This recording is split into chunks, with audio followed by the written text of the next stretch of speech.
Baik, beberapa hal yang kita waspadai Bapak Ibu. Dan ini kalau kita lihat dari atas, Mekah dari atas, lihat Masjidil Haram dari atas, dan apa yang di sampingnya, Bapak Ibu bisa memahami. Hampir sama ya? Baik. Baik Bapak Ibu rahmati Allah. Nah ini yang menjadi hal yang saya yakin ini harus dibersihkan dari Mekah dan sekitarnya. Maka tidak salah Bapak Ibu rahmati Allah, ketika Imam Mahdi diutus pertama kali yang beliau lakukan adalah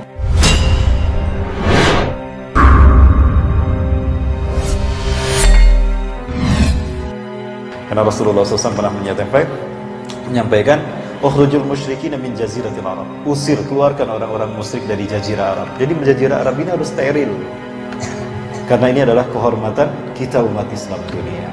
Baik, nah namun apa yang terjadi pada kota Mekah hari ini Bapak Ibu rahmati Allah, Mekahnya tetap suci. Dulu Mekah pernah dipenuhi dengan berhala kan, dan berhala ini kotor ada di sana. Maka ketika Fathul Mekah 360 berhala disingkirkan. Hari ini pun ada beberapa hal yang saya cermati dari kota Mekah ya Bapak Ibu sekalian. Ini ada hadis dari Abdullah bin Umar radhiyallahu anhu yang semalam kita bahas ya. Rasulullah SAW pernah berdoa kepada Allah meminta keberkahan untuk Syam dan untuk Yaman. Ya, Allah barik lana fi Syamina wa barik lana fi Yamanina. Ya Allah, berkahilah untuk kami Syam kami dan berkahilah untuk kami Yaman kami. Nah, para sahabat tidak mendengar Rasulullah SAW mendoakan Najd. Padahal di dalam Najd ini satu wilayah yang sekarang menjadi Saudi Arabia. Ya, Najd. Ya, para sahabat tidak mendengar Rasulullah mendoakan Najd untuk diberkahi Allah. Maka para sahabat berbisik pada Rasulullah SAW, ya Rasulullah wa fin Najdina. Ya Rasulullah ud'ullah ayubarik lana fi Najdina aidan. Ya Rasulullah, doakan juga dong Najd agar Allah memberikan berkah untuk kami dari Najd ini. Ya. Kemudian para sahabat melihat Rasulullah berdoa lagi, Allahumma barik lana fi Syamina wa barik lana fi Yamanina. Ya Allah, berkahilah untuk kami Syam kami dan berkahilah untuk kami Yaman kami. Najd dilewat lagi Rasulullah. Nah, ini wilayah Syam. Syam itu wilayah di atas Najd, di atas Saudi Arabia. Ya, Syam itu pecah menjadi 4. Pada tahun 1916, 3 negara ingin membagi-bagi Syam seperti kue lapis. 1916 ada Inggris, Prancis, dan Rusia. Namun pada saat itu Rusia mundur karena terjadi revolusi Bolshevik. Maka Rusia mundur, maka yang memecah belah Syam ini 2 negara, Prancis dan Inggris. Sykes-Picot itu adalah 2 nama menlu mereka, memecah belah Syam menjadi 4. Palestina, Jordan diberikan pada Inggris, Suriah dan Lebanon diberikan pada Prancis. Sejak itulah maka Syam pecah menjadi 4, Palestina, Jordan, Suriah, Lebanon. Adapun Yaman di bawah. Ini Yaman berbatasan dengan Saudi Arabia di Najran. Ya, Najran, tempat di mana terjadinya peristiwa Ashabul Ukhdud. Nah, ini Yaman. Nah, Najd sebesar ini tidak didoakan oleh Rasulullah. Ya, bukan berarti Rasulullah tidak mendoakan Madinah dan Mekah, tetap ada keutamaannya, tapi wilayah yang di luar itu. Maka para sahabat berbisik kembali kepada Rasulullah SAW, ya Rasulullah udullah yubarik lana fi Najdina aidan. Ya Rasulullah, doakan juga dong agar Najd Allah berkahi juga, sebagaimana Allah berkahi Syam dan Yaman. Maka yang ketiga kalinya Rasulullah bersabda, inna fihi tahayyaru al-zalazil wal fitan wa takhruju fihi qarnu syaitan. Dan sesungguhnya di Najd akan terjadi huru-hara, gonjang-ganjing dunia, dan juga akan muncul 2 tanduk setan. Ya, akan muncul tanduk setan. Ini hadis diriwayatkan oleh Imam Bukhari dan Imam At-Tirmidzi. Ya, dari sahabat Abdullah bin Umar radhiyallahu anhu. Bapak Ibu bisa lihat ini dalam buku An-Nihayah fil Fitan wal Malahim, kitab karya Al-Hafiz Imam Ibnu Katsir rahimahullah.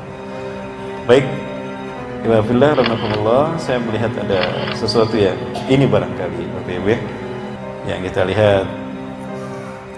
Apakah ini yang dimasukkan oleh Rasulullah seperti tanduk syaitan? Ya, wallahu a'lam bishawab. Dan ini tentu tidak disukai Bapak Ibu oleh siapapun lah ulama yang paham dari hadis-hadis ini dan paham tentang kesucian kota Mekah. Ya, apalagi Masjidil Haram. Nampaknya tidak patut apabila ada satu bangunan yang melebihi tingginya Ka'bah, tingginya Masjidil Haram. Dan itu merupakan tanda kiamat terjadi. Ketika Rasulullah didatangi oleh malaikat Jibril, Rasulullah ditanya tentang apa itu iman, Islam, dan ihsan. Kemudian malaikat Jibril bertanya tentang kapan kiamat terjadi. Kemudian Rasulullah menjelaskan kiamat hanya Allah yang tahu. Kemudian malaikat Jibril bertanya tentang tanda-tandanya Maka apa kata malaikat kata Rasulullah SAW, tara ra'i al-ghanam hufatan uratan ru'asai yaskununa fi makanin a'la fi makanin murtafi' hum yatatawwaluna fi bunyan hatta a'la fawqa al-jabal. Engkau akan menyaksikan para pengembala kambing yang miskin, telanjang kaki, telanjang dada, itu akan tinggal di gedung-gedung bertingkat. Mereka berlomba-lomba mendirikan bangunan tinggi mengalahkan tingginya gunung, apalagi Masjidil Haram. Kita lihat kemudian bangunan-bangunan di sekitarnya. Ya, ini ada Tugu Geometri Engineering Square, mirip dengan Tugu Freemasonry. Auzubillah. Ya. Ada di Pelabuhan Zizan, Arab Saudi Selatan. Bapak Ibu bisa lihat ada satu monumen mirip dengan All Seeing Eye. Ada Tugu Atom dan Tugu Baula di Jeddah. Dan juga ada Faisaliyah Tower yang mirip dengan Tugu Illuminati. Juga ada monumen Jeddah Eye, Bapak Ibu, yang lambangnya apa ini? Satu mata. Ada yang membantah, yang menyatakan kalau ini dibuat karena mata simbol keindahan. Simbol keindahan di Saudi Arabia itu dengan satu mata. Ya, tapi ini menimbulkan persepsi lain juga ya. Ya, karena satu mata ini biasanya identik dengan apa, Bapak Ibu? Dajjal. Dajjal itu sebetulnya matanya normal ketika dilahirkan. Dia kehilangan mata kanannya adalah ketika dia disalib.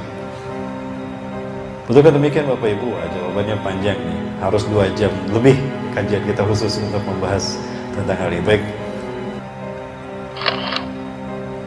Beberapa hal yang kita waspadai, Bapak Ibu. Dan ini kalau kita lihat dari atas, Mekah dari atas, lihat Masjidil Haram dari atas, dan apa yang di sampingnya, Bapak Ibu bisa memahami. Hampir sama ya? Baik. Baik, Bapak Ibu rahmati Allah. Nah, ini yang menjadi hal yang saya yakin ini harus dibersihkan dari Mekah dan sekitarnya. Maka tidak salah, Bapak Ibu rahmati Allah, ketika Imam Mahdi diutus pertama kali, yang beliau lakukan adalah perang melawan Jazirah Arab. Bukan perang melawan Amerika, bukan perang melawan Israel. Ya. Innakum satagzuna jaziratil Arab wa yaftahuha Allah. Sesungguhnya kalian akan memerangi Jazirah Arab dan Allah akan memenangkannya untuk kalian. Summa tagzuna al-Faras wa yaftahuha Allah. Kemudian kalian akan memerangi Faras Persia dan Allah akan memenangkannya untuk kalian. Summa tagzuna Rum wa yaftahuha Allah. Kemudian kalian akan memerangi Rum dan Allah akan memenangkannya untuk kalian. Thumma tagzuna Dajjal wa yaftahuha Allah. Lalu kalian akan memerangi Dajjal dan pasukannya dan Allah akan memenangkannya untuk kalian. Ya. Bapak Ibu rahmati Allah Subhanahu wa taala. Mekah tetap kota suci. Ya. Dulu Mekah di zaman Rasulullah pernah dipenuhi oleh berhala dan paganisme terjadi, penyembahan kepada selain Allah terjadi di sana. Kemusyrikan terjadi di sana. Ya. Kalau hal ini pun terjadi di zaman kita sekarang ini, itu satu hal yang menjadi resistensi dakwah kita, tauhid kita, dan itu tugas kita untuk kita membersihkannya. Ya, Bapak Ibu, saya sampaikan ini hadisnya ada tadi, ya, bahwa ternyata Imam Mahdi yang nanti akan diutus oleh Allah Subhanahu Wa Taala sebagai mujaddid, sebagai reformis, ya, bukan Nabi dan Rasul, beliau akan melakukan tugasnya pertama kali itu tadi, yang membersihkan Mekah dan sekitarnya, Madinah dan sekitarnya dari sesuatu yang tidak halal berada di tempat-tempat itu.